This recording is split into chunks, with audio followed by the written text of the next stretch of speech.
जबलपुर दौरे पर पहुंचे प्रभारी मंत्री अरविंद सिंह भदौरिया ने पत्रकार वार्ता में पत्रकारों को संबोधित किया।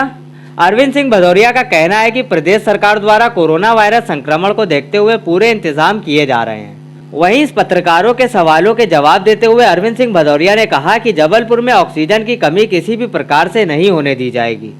साथ ही इलाज में आ रही परेशानियों को भी जल्द ही दूर किया जाएगा। अरविंद सिंह भदौरिया ने अधिकारियों के साथ एक बैठक भी की, जिसमें अधिकारियों से वर्तमान स्थिति से निपटने के लिए चर्चा की। वहीं अरविंद सिंह भदौरिया ने कहा कि लगातार जिस प्रकार से मामले बढ़ते जा रहे हैं, उसमें जनता का सहयोग भी प्रदेश सरकार को चाहिए। जो नागरिक पॉजिटिव हो चुके हैं वो अपने घर पर ही रहें और दवाइयों की संपूर्ण व्यवस्था भी की जा रही है। वहीं क्राइसिस मैनेजमेंट की बैठक में भी अरविंद भदौरिया को कुछ सुझाव जनप्रतिनिधियों द्वारा दिए गए हैं, उन पर भी विचार किया जा रहा है। वहीं मंत्री भदौरिया ने कहा कि जबलपुर जिले की स्थिति को देखते हुए विभिन्न सामाजिक संगठन व एनजीओ से भी बातचीत की जाएगी कि किस प्रकार कोरोना वायरस के संक्रमण में रोकथाम की जा सके।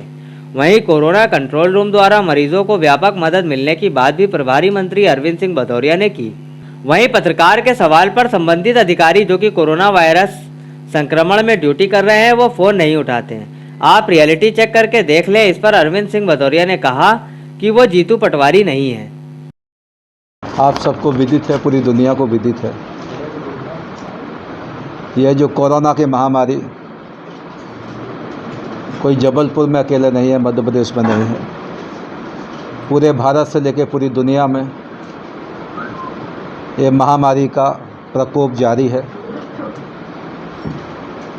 इसमें मध्य प्रदेश के माननीय मुख्यमंत्री शिवराज सिंह चौहान के साथ अभी लगातार 2 घंटे की एक वीसी के साथ हम लोग बैठे थे। कॉन्फ्रेंस के चीफ सेक्रेटरी से लेकर सभी अधिकारी थे। कल माननीय मुख्यमंत्री महोदय ने सभी मंत्रियों को कोरोना की दृष्टि से, कोरोना के रोकथाम की दृष्टि से जिलों के प्रभार बांटे हैं। मुझे भी इस निमित्त जबलपुर और छिंदवाड़ा जिला, ऐसे 2 जिलों की जिम्मेवारी दी है। तो जैसे कल शाम को हमको ये जिम्मेवारी मिली है, वैसे ही सुबह से आज हम यहाँ पर थे। आज सुबह क्राइसिस मैनेजमेंट कमेटी की भी मीटिंग ली, जिसमें सभी विधायक थे, हमारे कांग्रेस बीजेपी या सभी दलों के लोग थे। प्रशासन के साथ भी हम लोग बैठे। अभी समाज से भी जबलपुर शहर के माननीय उन सबको भी बुलाया है। कुछ एनजीओज़ वगैरह, इन सब के साथ भी संवाद करेंगे, बातचीत करेंगे। ऐसे कई प्रकार की व्यवस्थाएं सुदृढ़ हो, ये सरकार की दृढ़ इच्छा शक्ति है, मध्य प्रदेश के मुख्यमंत्री शिवराज सिंह चौहान जी की। तो जबलपुर की अभी 2-3 मीटिंग हो गई है, अभी 2 मीटिंग और हैं। रात के विश्राम भी करूंगा, कल भी सुबह तक यहीं पे हूँ, फिर छिंदवाड़ा यहाँ से जाऊंगा। अभी प्रशासन के साथ बातचीत में मुझे ध्यान आया है कि जो व्यवस्थाएं हैं वो हम लोग सुचारू रूप से चलाने की कोशिश कर रहे हैं, चला भी रहे हैं। अभी तक जिले में लगभग 22,967 कोरोना पॉजिटिव केस आए हैं, जिसमें से स्वस्थ होकर घर जाने वाले 19,723 लोग ये स्वस्थ होकर वापस चले गए हैं। ऐसे 86% रिकवरी रेट रही है। अभी हमारे पास वर्तमान में एक्टिव केस 2,952, जिसमें से 65% केस ये होम क्वारंटाइन है। तो ऐसे 65% लोग होम क्वारंटाइन में हैं, होम आइसोलेशन में है, जिसमें अभी शासकीय संस्थान में आईसीयू और एसडीयू में बिस्तर मिलाकर कुल 801 बिस्तर मौजूद हैं तथा अगले 1 सप्ताह में इसे बढ़ाकर 1180 बिस्तर कर दिया जाएगा। इस रूप में अगले सप्ताह में लगभग 380 बिस्तर की शासकीय संस्थान में बढ़ोतरी की जा रही है। आज अभी वीसी के माध्यम से हम लोग बैठे थे। यहाँ पे एक हमारा मेडिकल कॉलेज है, क्या नाम था, सुख सागर। मैं सीएम साहब को निवेदन किया है कि सुख सागर में अभी हमारे 116 बेड मिले हैं। हमने कहा बाकी भी लगभग 300-350 बेड है, उनमें भी ऑक्सीजन की व्यवस्था तुरंत आजकल में करिए। वो सब बेड भी हम वो प्राइवेट में भी ले, जैसे भोपाल में चिराई को लिया है और हमारा पीपल्स को लिया है, अन्य हॉस्पिटल्स को लिया है, वैसे इसको भी हम लोग लेने की अभी मेरी बातचीत हो गई है चीफ सेक्रेटरी और सीएम साहब के बीच में, वो बातचीत हो गई है। ऐसे प्राइवेट संस्थान में 1861 बिस्तर अभी कर दिए जाएंगे। प्राइवेट संस्था 500 बिस्तर की वृद्धि और कर रहे हैं। कुल मिला के देखेंगे तो वर्तमान में 2170 बेड जिले में कार्यरत है तथा अगले 7 दिन में 890 बिस्तरों की और वृद्धि हम लोग करने वाले हैं। जिले में कई प्रकार का भ्रम की स्थिति कई जगह फैल रही होगी। मैं पूरे प्रदेश में भी देखता रहता हूँ, लगातार संवाद में भी रहता हूँ। तो मैं जबलपुर के हमारे संस्कारधानी के माननीय निवासियों से, भाइयों बहनों से निवेदन है कि ऑक्सीजन की कोई भी कमी नहीं है। सरकार ने अभी 3 गुना ज़्यादा ऑक्सीजन को हम हायर करके बुला के उसकी सप्लाई पूरी कर रहे हैं। ऐसे जबलपुर में भी ऑक्सीजन की कमी ना भी है, ना ही आने देंगे। अभी व्यक्तिगत रूप से भी मैंने माननीय सीएम साहब को कॉन्फ्रेंस में भी बोला, जो ये देख रहे हैं मिस्टर सुलेमान, उनको भी कॉन्फ्रेंस में बोला। अभी मैंने व्यक्तिगत रूप से जैसे कॉन्फ्रेंस ख़त्म हुआ, जो ऑक्सीजन की कमी देख रहे हैं मिस्टर नरहरी करके सीनियर IAS है, उनको मैंने कहा कि जबलपुर में एक्स्ट्रा केयर करने की आवश्यकता है कि वहाँ पे कोई कमी ना रह पाए। तो कोई कमी है भी नहीं और होने भी नहीं देंगे।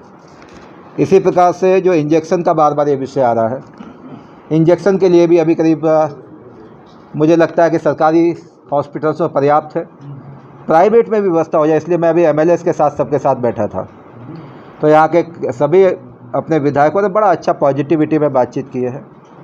उसमें हमारे कांग्रेस के तरुण मनोज जी थे, विनय सक्सेना जी थे, हमारे तिवारी जी भी थे, और रोहाड़ी साहब और अजय बिश्नोई जी, सभी MLA थे। बड़ा अच्छा प्रस्ताव दिया, मुझे अच्छा भी लगा जबलपुर में आके।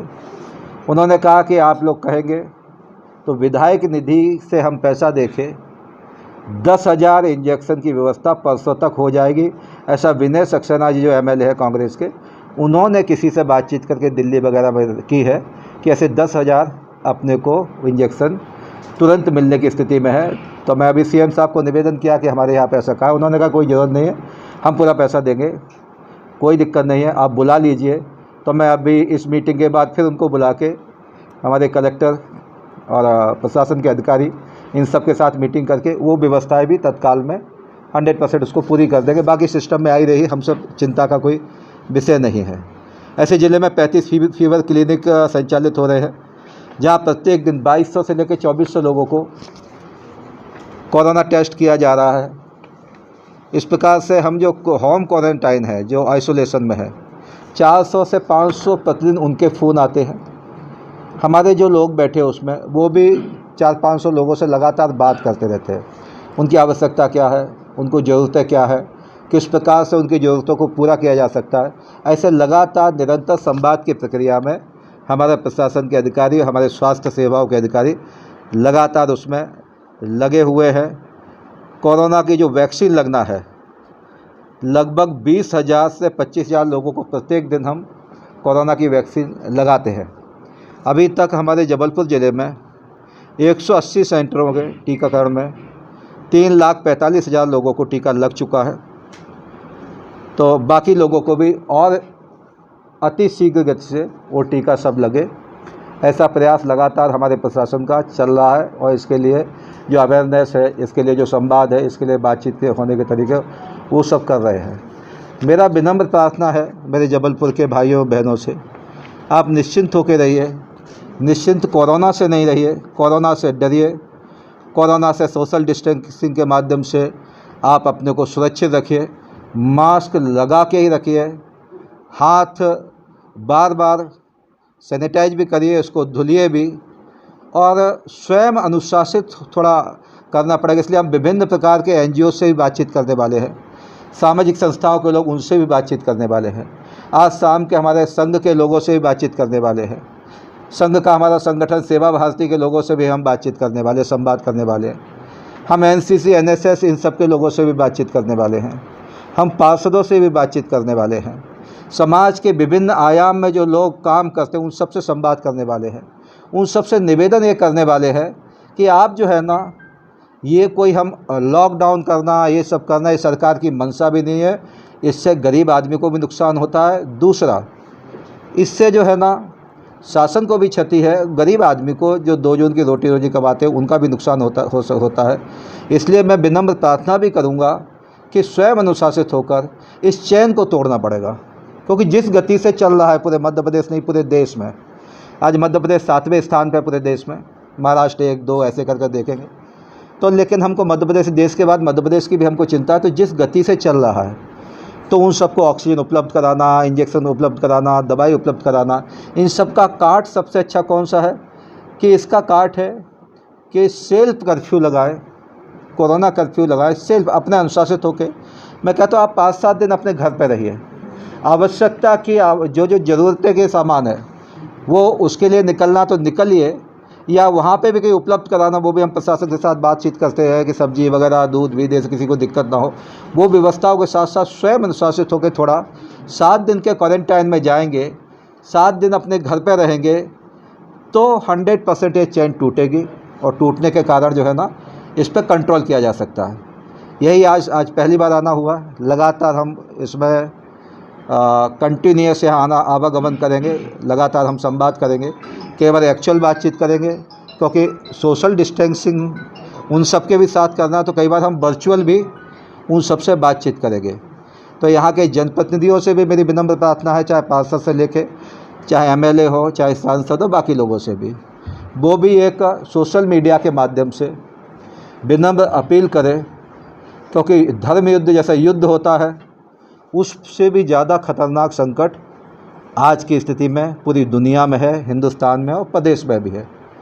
इसलिए कई बार इस प्रकार की व्यवस्थाओं में हम सबको मिलकर इस कोरोना की महामारी से लड़ना पड़ेगा। यही आपसे सबके बीच में मुझे आज संवाद करना था। इसमें आप सबकी महती भूमिका और बहुत महत्वपूर्ण रोल है, क्योंकि मीडिया लोकतंत्र का चौथा स्तंभ है। तो आप सबसे विनम्र प्रार्थना करना चाहते हैं, आप भी अपने माध्यम से, आपके जो है ना जो प्रचार प्रसार का तंत्र के माध्यम से लोगों को अवेयरनेस इस प्रकार की करें। आप घर से 7 दिन मत निकलिए, जो आवश्यकता है उसके लिए निकलना जरूर निकलिए।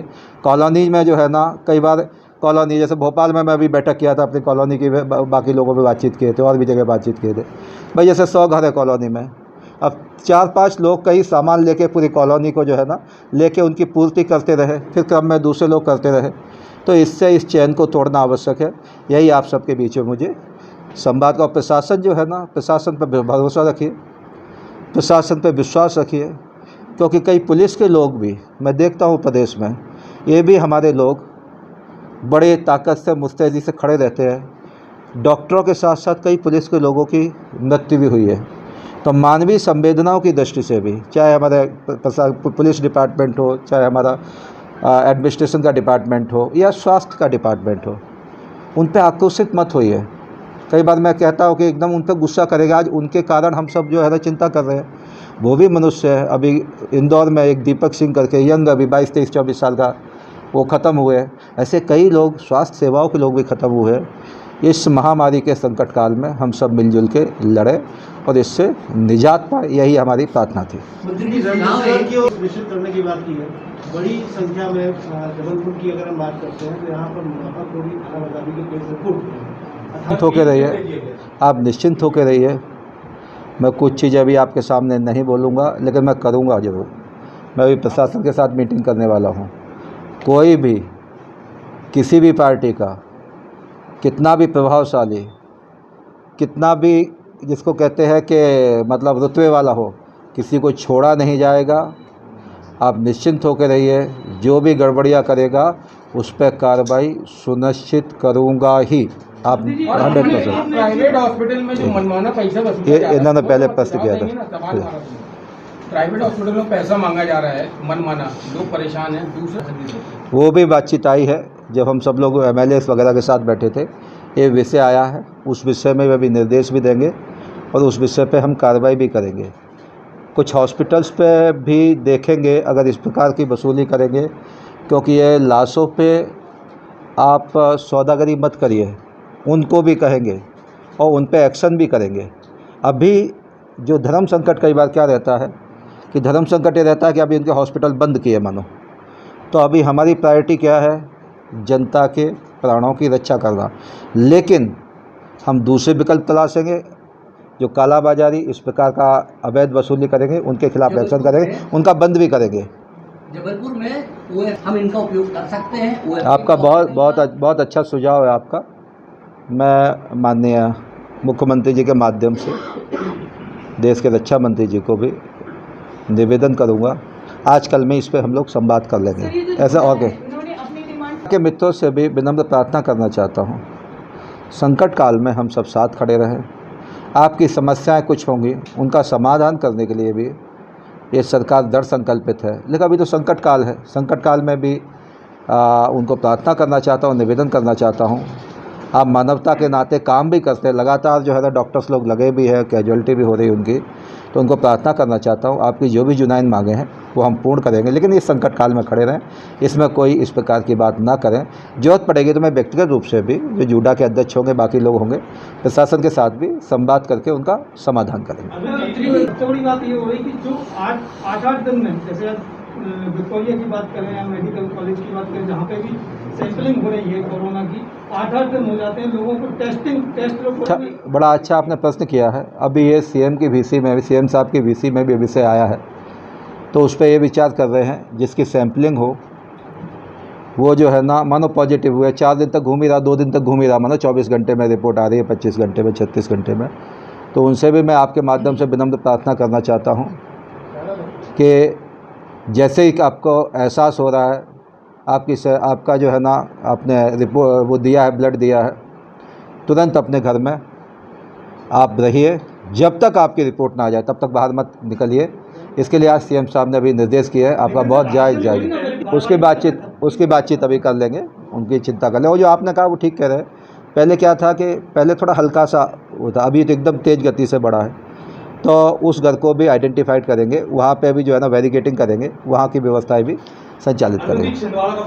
सरकार की बिल्कुल तैयारी है, पर्याप्त तैयारी है, और ये कोई किसी को बता के नहीं आता कि सर मैं आ रहा हूँ कोरोना करके, तो ये किसी को जैसे आएगा, पूरे देश भर में आया है, तो सरकार की एकदम मुस्तैद तैयारी है। सरकार पूरी रात दिन लगे हुए हैं, आदेश कर रहे हैं सीएम साहब से लेकर हम सब लोग आए हैं ना, अभी भी सुबह से आपके साथ ही खड़े हैं, लगातार खड़े हैं। आज भोजन भी अभी ग्रहण नहीं किया, अभी करवाएंगे हमारे सब लोग अभी। तो इसलिए ये निर्वाचन आयोग के सिस्टम में है, ये सोशल मीडिया पे भी लगातार चल रहा, मैं देख रहा हूँ। निर्वाचन आयोग डिसाइड करता है कि क्योंकि उनके अंतर्गत आ गया है, लेकिन वहाँ पे भी प्रशासन भूपेंद्र सिंह को दिया है वहाँ का चार्ज, वहाँ पे भी दमोह में भी ऑक्सीजन से लेकर सब प्रकार की व्यवस्था सुचारू रूप से चलती रहे, तो हर जगह से वहाँ व्यवस्थाएँ भी कर रहे हैं। वहाँ के भी नागरिक हमारे भाई बहन हैं, उनकी भी चिंता करने का काम है। उनको दोबारा से हम सब उनको ज्वाइन नहीं कर रहे हैं, इसलिए उन सबको भी हम आग्रह कर रहे हैं, उन सबको भी निवेदन किया है। पूरे प्रदेश में गति से लोग आ भी रहे हैं, नए लोगों को भी अभी आग्रह किया है, तो उनको भी हम भर्ती करेंगे। इस काम के लिए वॉलंटियर आएंगे, उनको भी प्रयास करें, आए भी है हमारे पास पर्याप्त संख्या में। सिटी हॉस्पिटल का एक मसला था जिसमें 3000 रुपये CMHO साहब ने एक नोटिस भी भेजा था, तो अभी तक कोई कार्रवाई करवा देंगे, आप निश्चिंत होकर रहो। ये सबसे बड़ी बात ये सामने आ रही है, फेल्यूर हो रहा है प्रशासन का कि कमेटी तो बना दी जाती है, सब कुछ हो जाता है, अधिकारियों को अभी हम लोग कलेक्टर अधिकारियों की मीटिंग लेने वाले हैं, आपके विषय को संज्ञान में लेते हुए संवाद करेंगे, बातचीत करेंगे। सर वो नंबर जारी किए जिला प्रशासन ने, इमरजेंसी उठाता है, ऐसी शिकायतें आ रही हैं तमाम अस्पतालों से, तो क्या एक रियलिटी चेक करेंगे आप? अभी मैं हूँ रात तक, पुनः आपसे मिलेंगे, उनसे बातचीत पे करें। मैं जीतू पटवारी नहीं हूँ, मैं अरविंद भदौरिया हूँ, अपनी शैली में मैं काम करता हूँ और पूर्ण मनोयोग के साथ काम करता हूँ, आप निश्चिंत होकर रहिए। ऐसे जीतू पटवारी ने कई जगह किए ना, तो खुद ही फंसले जैसे काम करते हैं। काकी वाला सबको ध्यान होगा, दादी वाला सभी, इसलिए आप लोग सबका सहयोग चाहिए, आप सबका हमको इस लड़ाई में साथ चाहिए। आप लोग देते भी हैं, क्योंकि आप लोग भी समाज में ऐसे घूमते हैं, तो आपसे भी विनम्र प्रार्थना करना चाहता हूँ, टीके भी लगवाइए प्रायोरिटी के साथ, मास्क भी लगाइए, लगवा देंगे आप सबको प्रायोरिटी से। ब्यूरो रिपोर्ट, न्यूज़ अब भारत।